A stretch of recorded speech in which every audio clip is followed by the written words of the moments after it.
हिंदुस्तान हम सब का है और हम सब का रहेगा। अगर किसी ने नापाक निगाह इस पे देखी अगर, उसके साथ भी वही अंजाम किया जाएगा जो हमारे असलाफ ने पहले उसके साथ किया था। आज भी इस मुल्क के लिए हम अपनी जान की बाजी लगाने को तैयार हैं। आज भी अगर कोई इसके खिलाफ साजिशें करता है, कोई भी हो, इस मुल्क के खिलाफ हम साजिश को बर्दाश्त नहीं कर सकते। इस मुल्क को दोबारा टूटने नहीं देना है। इस मुल्क को गुलशन की तरह संभाल के रखना है।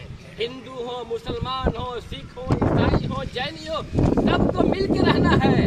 तभी एक बेहतरीन गुलशन बनेगा, एक बेहतरीन बाग बनेगा। इसमें हर तरह के फूल होंगे, तरह तरह के फूल होंगे, जिससे लोग फैज़याब होंगे। और जो साजिशें होगी आपस में लड़ाने की, साजिशें होती रही हैं और साजिशें होती रहेंगी हिंदू मुसलमान को लड़ाने की। उससे लोगों को चौकन्ना रहना है, मोहतात रहना है, उनके चक्कर में नहीं पड़ना है। हमें तो मोहब्बत का दर्स देना है, हमें तो प्यार का दर्स देना है, हमें तो अमन और शांति का दर्स देना है कि नहीं, हमारा इस्लाम भी कहता है, हमारा इस्लाम भी ये कहता है कि तुम किसी के साथ भेदभाव मत करो, तुम हर एक के साथ मोहब्बत के साथ पेश आओ। हमें मोहब्बत का दर्स देना है, हमें अमन का दर्स देना है, हमें पीस का दर्स देना है, हमें शांति का दर्स देना है, हमें प्यार और मोहब्बत का दर्स देना है।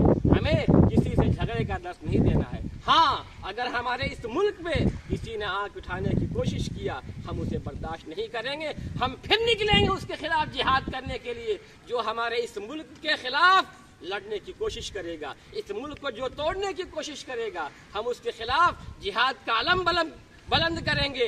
इसी मदारिस से निकलेंगे, इन्हीं मदारिस से लोग फिर निकलेंगे ऐसे लोगों के खिलाफ जो नापाक साजिशें करेंगे। इसलिए हम सबको तैयार रहना चाहिए।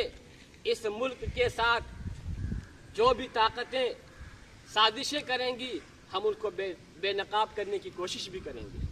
इसलिए हम सब पे लाजिम है कि हम तारीख़ आज़ादी का मुताला करें। जिन लोगों ने जान की बाजी लगाई उनके बारे में पढ़ें। जब पढ़ेंगे हमारे अंदर जज्बा पैदा होगा, हमारे अंदर शौक़ और हिम्मत पैदा होगी और फिर इस मुल्क के लिए, इस मुल्क की तरक्की के लिए कुछ करने का जज्बा पैदा